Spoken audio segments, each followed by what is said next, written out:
ঝড়ের গতিতে দৌড়ে আসলো শখ। শখকে এভাবে দৌড়াতে দেখে আয়ান কিছুটা ভয় পেয়ে গেল। কি হয়েছে, মেয়েটা এইভাবে দৌড়াচ্ছে কেন? শখ আয়ানের কাছে এসে বলল, স্যার, বাঁচতে চাইলে পালান, ওরা আসছে, মেরে ফেলবে। কারা আসছে? কে মেরে ফেলবে? আপনার যদি বাঁচার ইচ্ছে থাকে তাহলে দৌড় শুরু করেন, না হলে এখানে দাঁড়িয়ে থাকুন। আপনার বউটার জন্য খারাপ লাগছে, বেচারি বিয়ে না করতেই বিধবা হয়ে যাবে, বলেই শখ দে দৌড়। শখের কথায় আগামাথা কিছুই বুঝল না আয়ান। যেভাবে বলল মনে হয় নিশ্চয়ই ডাকাত পড়েছে ওর পিছনে। আয়ান কিছু আর না ভেবে শখের পেছনে দৌড় দিল। স্যার, আপনি কত ভালো দৌড় জানেন, আমার পরে এসে আমার আগে চলে গেলেন। আয়ান কোনো কথা না বলে দৌড়ের গতি কিছুটা বাড়িয়ে দিল, শখের থেকে কিছুটা দূরে চলে গেল। এতে শখ বেশ ভয় পেয়ে গেল। এই স্যার, আপনি আমাকে রেখে আগে চলে গেলেন কেন? তুমি তো বললে জীবন বাঁচাইতে, তাই আর কি, হালকা প্রচেষ্টা। বাবা, আমি বলছি এই জন্য আমাকে বিপদের মধ্যে ফেলে দিয়ে আপনি একলা পালাবেন? আমাকেও সাথে নিন। আজব, আমিও তো জীবন বাঁচাইতেই পালাচ্ছি, তোমার সাথে পালাচ্ছি না, তাহলে তোমাকে সাথে নেব কেন? স্যার, আপনি সত্যিই খুব খারাপ লোক, আমি রুহি আপুকে গিয়ে সব বলে দেব। এবার আয়ান থেমে গিয়ে পেছনে ঘুরে শখের কাছে এলো। জানোই যখন আমি খারাপ লোক, তাহলে আসলে কেন আমার সাথে? আমি কি বলছিলাম আসতে আমার সাথে? শখ কিছু বলতে যাবে তার আগেই কুকুর সারটি শখের কাছে চলে এলো। শখ দৌড়ে আয়নের পেছনে গিয়ে লুকিয়ে পড়ল। স্যার, আমাকে বাঁচান, ওরা আমাকে মেরে ফেলবে, সেই তখন থেকে তাড়া করছে আমাকে। হোয়াট? তুমি এই কুকুরগুলোর জন্য আমাকে পালাইতে বলছিলে? হ্যাঁ, ওরা আমাকে কামড়ে দিতে আসছিল। আমি তখন আপনার উপরে রাগ করে দৌড়ে বাসায় চলে যেতে লাগছিলাম, আর ওই কুকুরগুলো আমাকে খাউমাও করে ধরছে, তার জন্যই তো দৌড়ে আসলাম, না হলে কি আর আসতাম নাকি?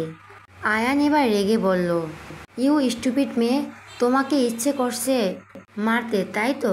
যা ইচ্ছে খুশি করেন, আগে আমাকে এই কুকুরগুলোর হাত থেকে বাঁচিয়ে দিন। সামান্য কুকুর দেখে ভয় পাও, আবার মুখে সেই বড় বড় কথা বলো। সরি স্যার, আপনি যা বলবেন আমি তাই শুনবো, শুধু আমাকে বাঁচিয়ে দিন। বাকি মিথ্যে কথা কালকে বলবে, কেমন? একদিনে এত মিথ্যে কথা শুনতে ভালো লাগছে না, বাকি মিথ্যে কথাটা আমি কাল শুনে নিব, ওকে? আমাদের দেরি হয়ে যাচ্ছে, চলো। আপনার কি মনে হয় আমি মিথ্যে কথা বলছি? আমি মিথ্যেবাদী? যাব না আমি বাসায়, সারা রাত এখানে থাকবো।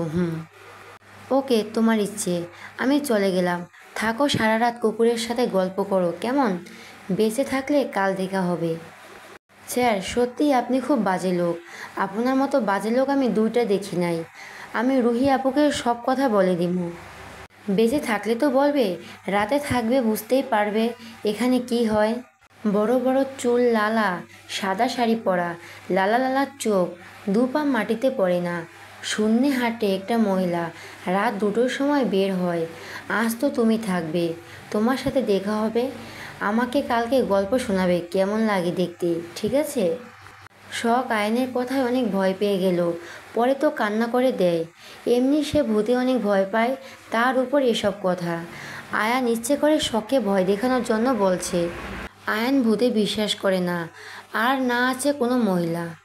আয়ান শখ ভয় দেখানোর জন্য বলল, শখ, ওই দেখো ওই মহিলা আসছে। আমি নাই বলে আয়ান দৌড় শুরু করলো।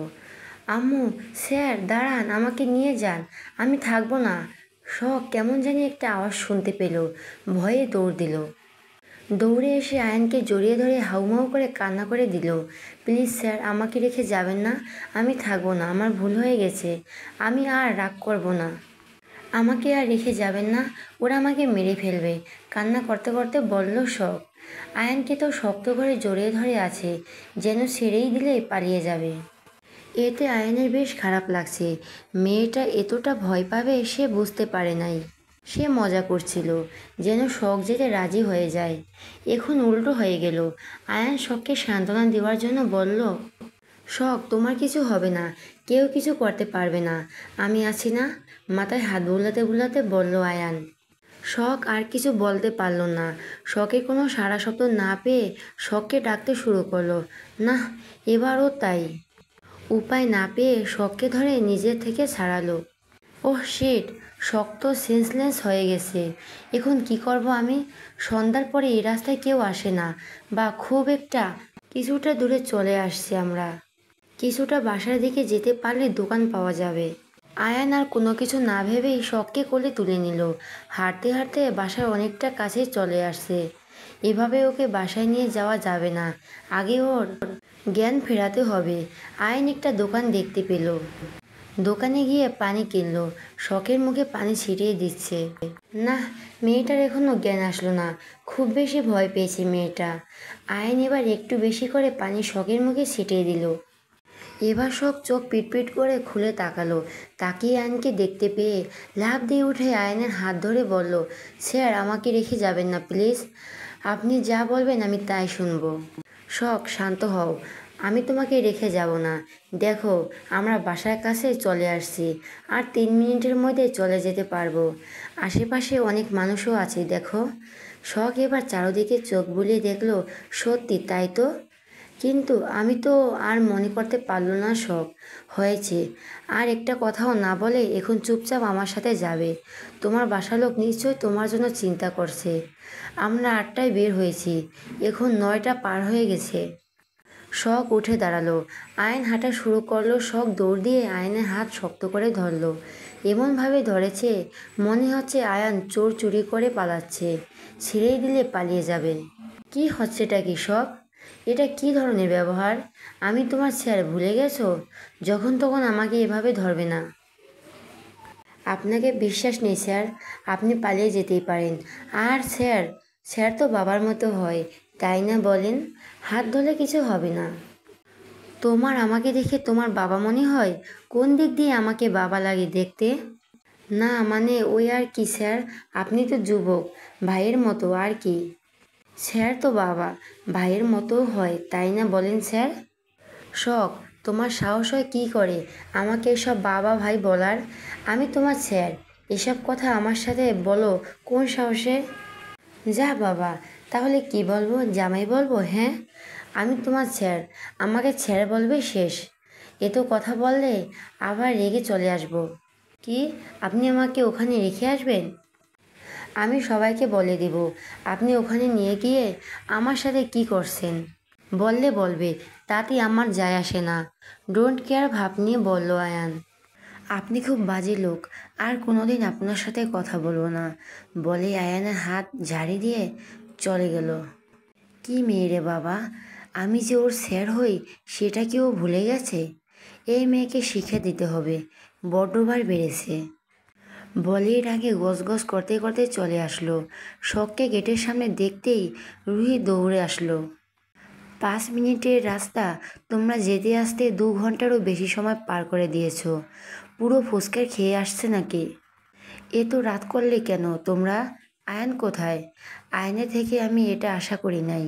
ও কি করে পারলো এমন বোকার মতো কাজ করতে?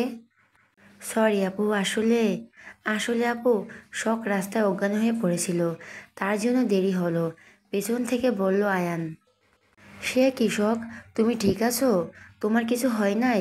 ভেতরে আসো চলো। না আপু, যাব না, 10টা পার হয়ে গেছে। আব্বু আমরা চলে গেছে আমাকে রেখে, তাই না? আমি আর ভেতরে যাব না, বাসায় চলে যাব। বললেই হলো নাকি? তোমার বাসায় সবাই চলে গেছে খেয়ে, শুধু তোমার বোন আছে, তোমার জন্য অপেক্ষা করছে, তোমাকে নিয়ে যাবে। চলো সবাই মিলে খেয়ে নেই। আপু, অনুষ্ঠান শেষ হয়ে গেছে? আজ কিসের অনুষ্ঠান ছিল তাও জানতে পারলাম না। হ্যাঁ, সব কিছু হয়ে গেছে, তোমাদের তাড়াতাড়ি আসতে বলছিলাম। আসলে না, আজ আমার ছেলের জন্মদিন ছিল। ও ও আচ্ছা আপু, চলো আর কোনো কথা বলতে হবে না। তারপর রুহি শখকে নিয়ে ভিতরে চলে গেল। সবাই মিলে ডাইনিং টেবিলে খেতে বসেছে। রুহি শখকেও বাসার সবার সাথে খেতে বসে দিয়েছে, যেহেতু শখ ছিল না। তা শালাবাবু কোথায় ছিলে? জিশানের কেক কাটার সময় তো তোমাকে দেখলাম না, বলল আকাশ, রুহির স্বামী। বাহিরে কাজ ছিল তাই আসতে পারি নাই, গম্ভীর হয়ে বলল। দেখেই বোঝা যাচ্ছে আয়ন বেশ রেগে আছে। আয়ানকে আরেকটু রাগানোর জন্য আকাশ বললেন, তুমি কি প্রেম করছো নাকি শালাবাবু? তোমার হাতে কামড় দিয়েছে কে? দেখি দেখি, কি অবস্থা হাতের? অবাক হওয়ার ভান ধরে। আরে দুলাভাই, ও কিছু না। ও কিছু না মানে কি? সত্যি তো, তোর হাতে কি হয়েছে? আগে খেয়াল করি নাই। সত্যি করে বল, তুই আবার প্রেম করছিস না তো আয়ান? মা, কি শুরু করে দিলে বলো তো? আমাকে কি খেতে দিবে না, নাকি উঠে চলে যাব? তুই রেগে যাচ্ছিস কেন? দেখ তো তোর হাতের কি অবস্থা, লাল হয়ে আছে, কিছুটা কেটেও গেছে, রক্ত জমাট বেঁধে আছে। ওষুধও তো লাগাস নাই, তুই যে কি করিস! সবার কথা শুনে শখ আয়ানের হাতের দিকে তাকালো। সত্যি তো, তখন ভয়ে নিজের সবটুকু শক্তি দিয়ে কামড়ে দিয়েছিল। অদ্ভুত বিষয়, এত জোরে কামড় দিলাম, উনি এতটুকু শব্দ করলেন না। শখের ভাবনার মাঝে রুহি বলে উঠল, এ কি, তোমার খাওয়া শেষ শখ? এতটুকু খেলে হবে? এই জন্যই তো তোমার শরীরের এই অবস্থা, শুকনা একদম। আমি আন্টির থেকেও বেশি ভাত খাই, তাই না বলো আম্মু? আন্টি তো আমার থেকেও বড়, মাননীয় হান্ডিমন্ত্রী হয়েছে। জিশানের কথা শুনে সবাই হেসে দিল। হ্যাঁ হয়েছে, ওর অনেক খাওয়া হয়েছে। এবার বাড়ি চল, অনেক রাত হয়েছে। আমি তোর জন্য সারা রাত জেগে বসে থাকতে পারবো না। মহারানীর হয়েছে, ওনার জন্য বসে থাকতে হবে, বলল মুনতাহা। তুমি ওকে এভাবে বলছো কেন? তোমাকে বলছিলাম স্যারদের সাথে যেতে পারো, আমি শখকে সুস্থ হলে বাসায় পৌঁছে দিয়ে আসবো, বলল রুহি। হ্যাঁ, আপনি মেয়ে হয়ে কেমন দিয়ে আসতেন আমার জানা আছে। আমি যেতে পারতাম না ঠিকই, কিন্তু ভাইকে বলে পৌঁছে দিয়ে আসতো।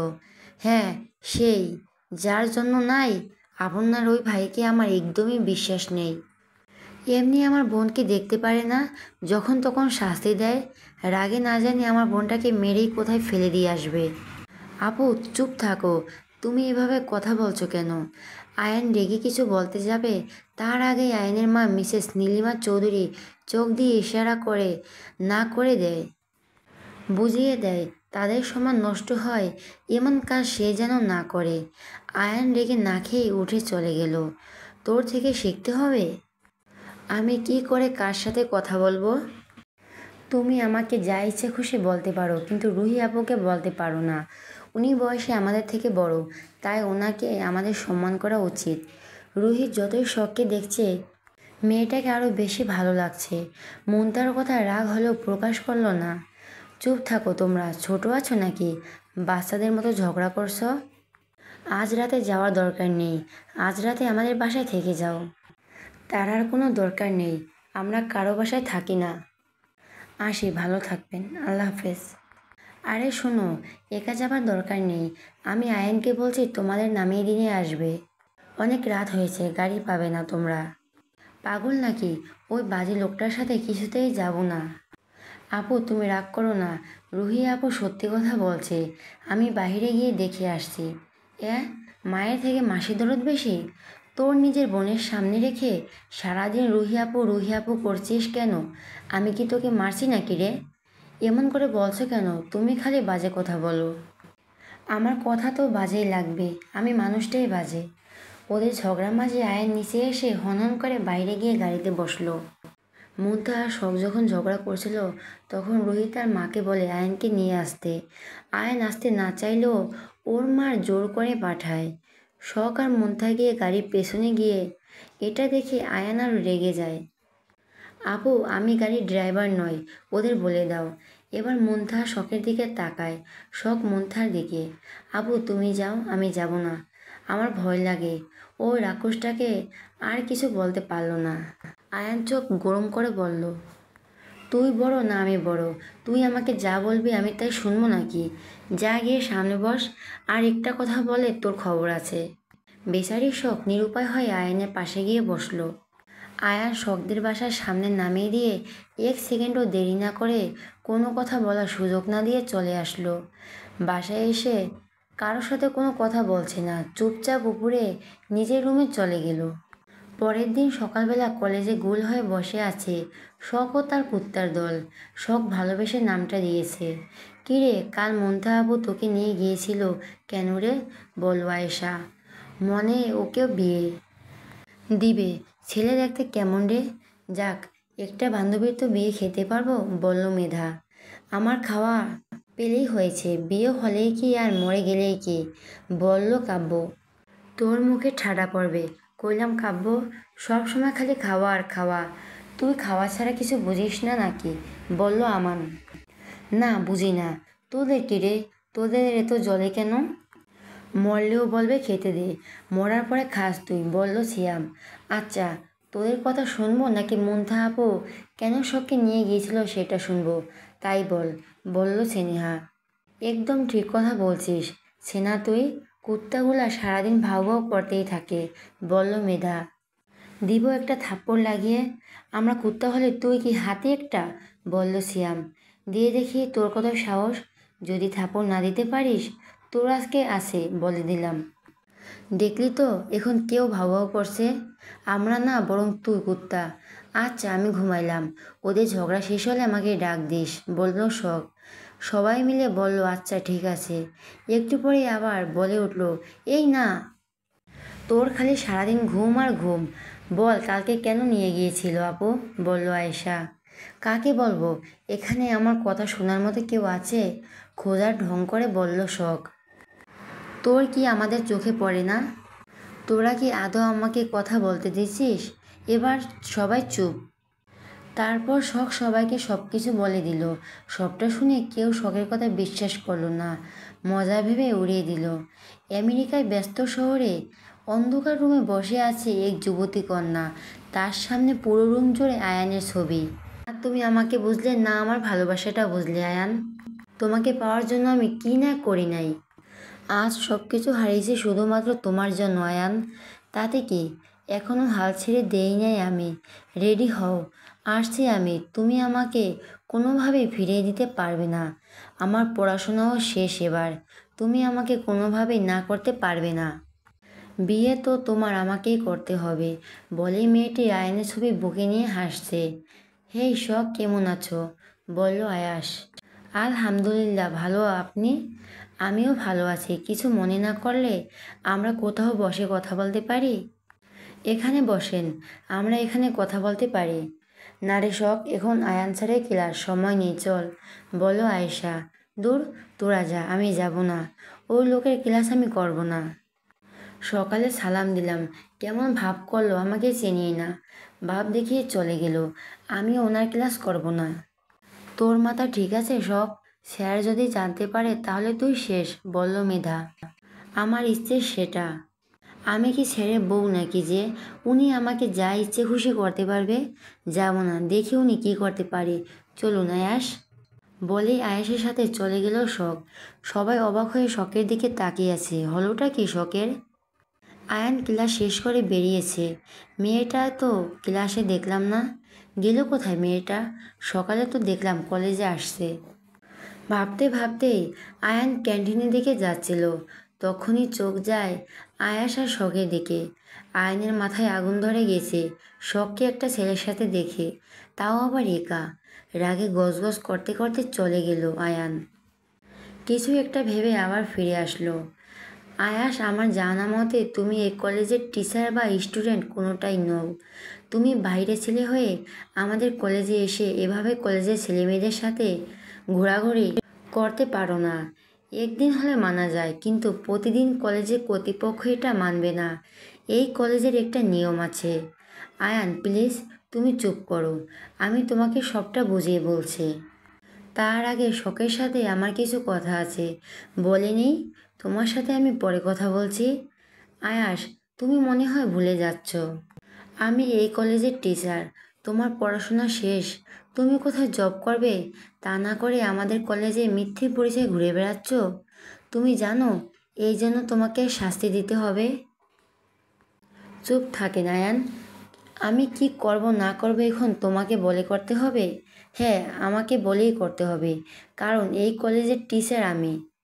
তাই সকল ছাত্রছাত্রীদের দিকে খেয়াল রাখা আমার দায়িত্বের মধ্যে পড়ে। আয়ান নিজেকে যথেষ্ট শান্ত রাখার চেষ্টা করছে। এদিকে শখ আয়ান আর আয়েশের কথার আগামাথা কিছুই বুঝতে পারছে না, তাই চুপ করে আসে। কিন্তু আয়েশ মিথ্যে কেন বলল?